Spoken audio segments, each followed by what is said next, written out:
Have you ever seen a service dog calmly settling at their handler's feet and wished you could get the same results with your dog? One major component of teaching that skill is using a tether, especially during puppyhood. So today we're going to talk all about tethers, what they are, how you can use them, and how you can train your dog to settle nicely on a tether. I'm also going to be giving you my best tips for utilizing a tether, as well as common mistakes that you need to avoid to be successful. So without further ado, let's get started.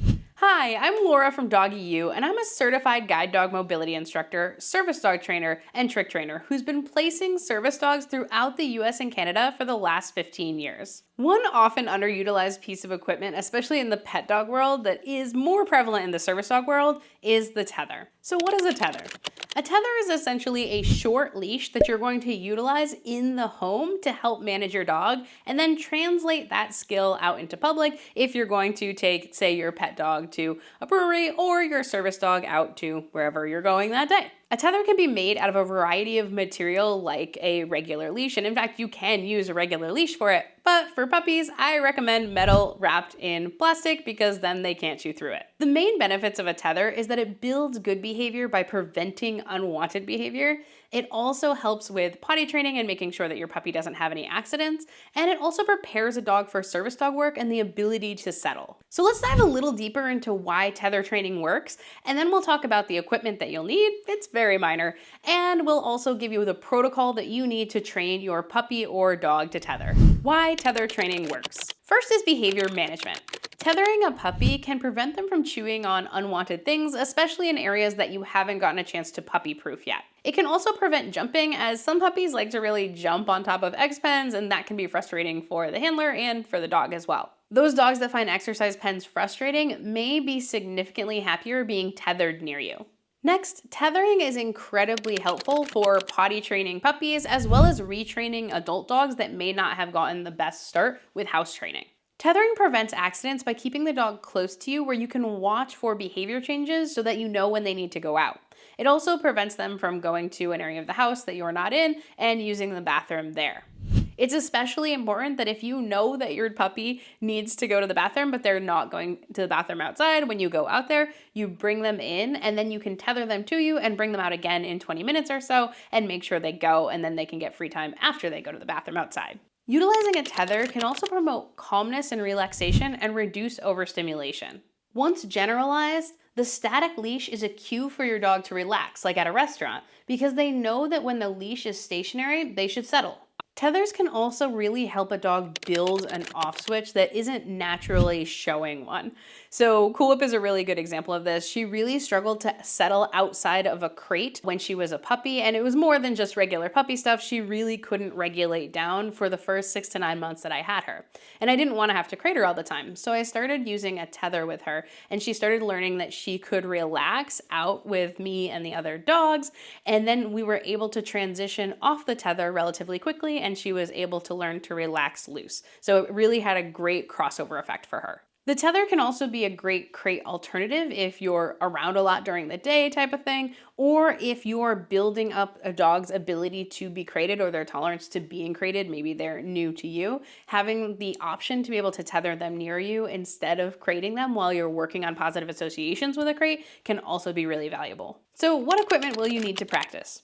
The first is a tether. I like my tether to be around 3 to 4 feet, and like I said, I like to use the ones that are metal wrapped in plastic. You can make them yourself, or you can buy them on Amazon. I'll put a link down in the comments for you to check out. You'll also need a secure anchor point, whether that's a piece of furniture that you're sitting on, or a heavy object, or being able to put it underneath a door and using something to butt up against the door and keep that underneath there.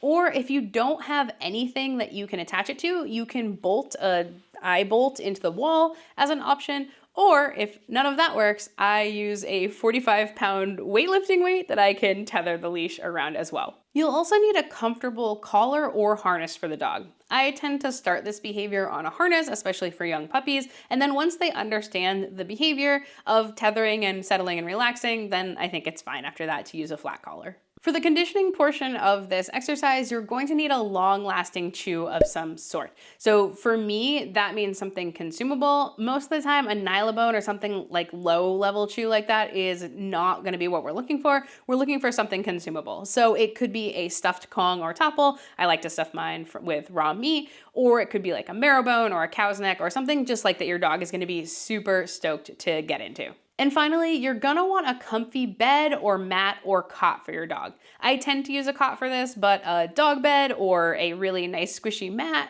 works really well too. We just want your dog to be really comfortable during this exercise. I'll throw a couple examples down in the description. All right, now let's go over step by step how you're going to condition your dog to enjoy tethering. Step 1 is choose a safe spot.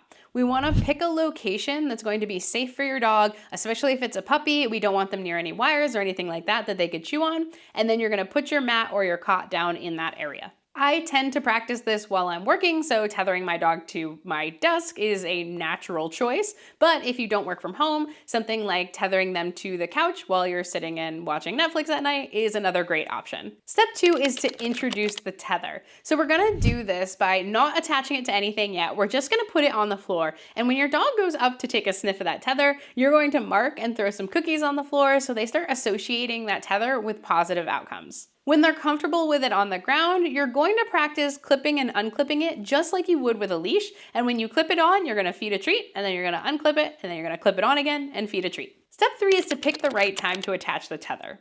When starting off this skill, it's really important that your dog has been mentally and physically exercised before attaching them to the tether.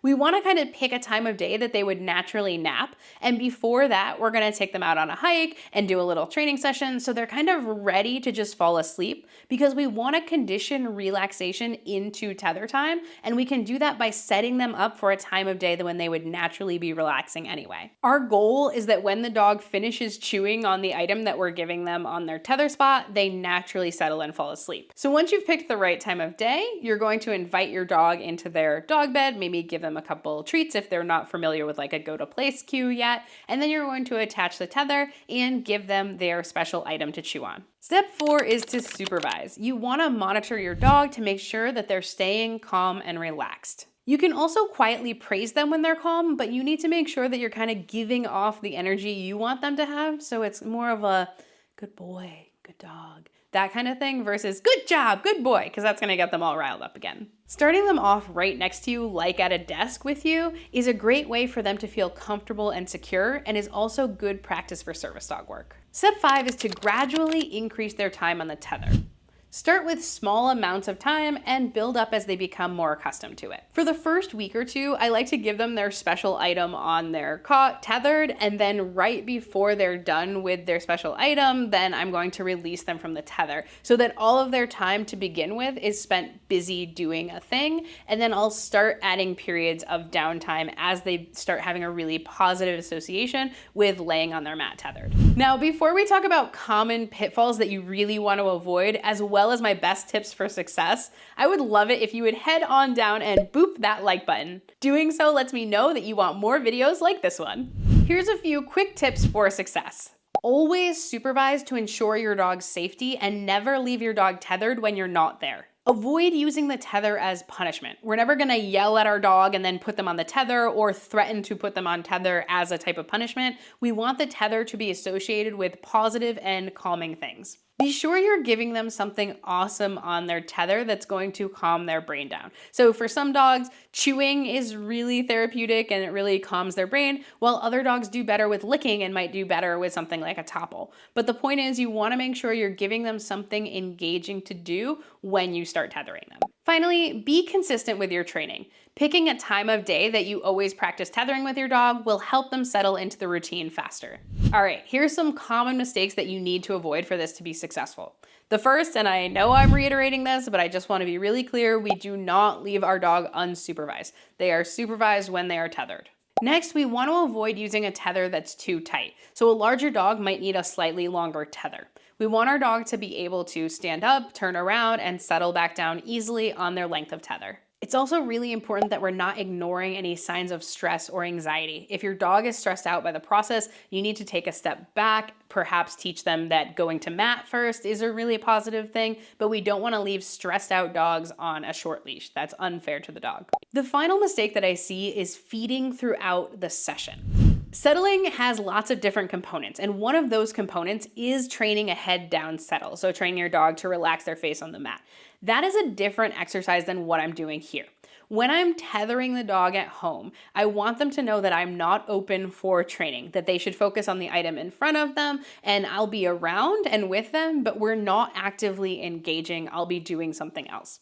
This is really important, especially for those high drive, high energy dogs that love to train, because what I see a lot is dogs that are doing things like moving their legs, looking up at handlers, seeing what they can do to get the handler to give them some reinforcement. And they need to know that while we're doing this tethering exercise, they should be focused on the thing that's in front of them, and that we won't be actually actively training together, so that we don't get a dog that's out, in public, just waiting for the handler to start engaging with them. We want them to know that tethering is a calm settling exercise and not an active engagement training session. So that's the training protocol in a nutshell. Remember to be patient and consistent for best results. And hey y'all, I'd love if you headed down to the comments and let me know if you've practiced tethering with your dog and if you've seen some of the benefits that we talked about here. All right, y'all, you have an awesome day. Happy training, and check out this video next.